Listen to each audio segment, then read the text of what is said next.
Arrest ചെയ്യണമെന്ന് DMK ആവശ്യപ്പെടുകയും ചെയ്യും. கொஞ்சம் வழி விட்டுருங்க, போயிடுங்க.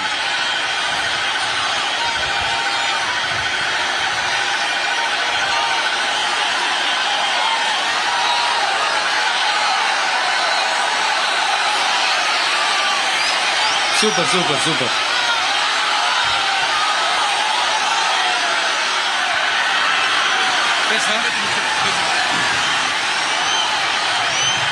சரி, ஓகே, கண்டினியூ பண்ணவா பேசுறது?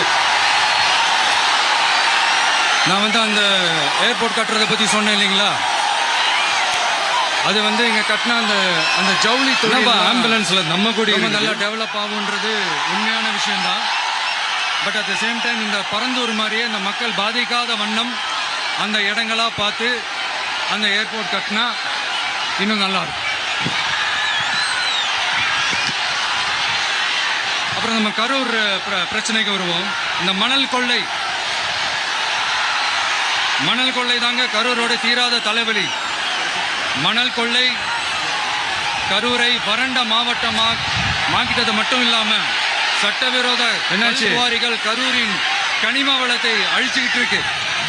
இதுக்கு காரணம் யார்? தண்ணி கொடுங்க, தண்ணி பாட்டில் கொடுங்க.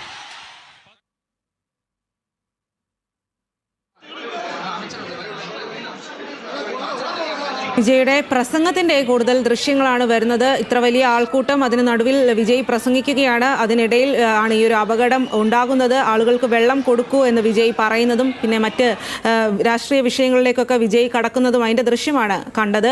VS സനോജാണ് വിവരങ്ങളുമായി ചേരുന്നത്. VS സനോജ്, ആ ദൃശ്യങ്ങൾ ഏറെ നിർണായകമാണ്. വിജയ് അത്തരത്തിൽ ഇത്രയും വലിയ ആൾക്കൂട്ടമുണ്ട്, ആളുകൾ കൂകി വിളിക്കുന്നുണ്ട്, വെള്ളം കൊടുക്കൂ എന്ന് പറയുന്നുണ്ട്, അവസാനം ആംബുലൻസ് വിളിക്കൂ എന്ന് പറയുന്നുണ്ട്. വിജയ് പ്രസംഗം തുടരുന്ന കാഴ്ചയൊക്കെയാണ് നമ്മൾ കാണുന്നത്. അപകടം എങ്ങനെയാണ് സംഭവിച്ചത്, കാര്യങ്ങൾ എങ്ങനെയാണ് കൂടുതൽ വഷളായത് എന്നതിൻ്റെ ഏറെ നിർണായകമായിട്ടുള്ള ദൃശ്യങ്ങളാണ് ഈ സമയത്ത് പുറത്തു വരുന്നത്.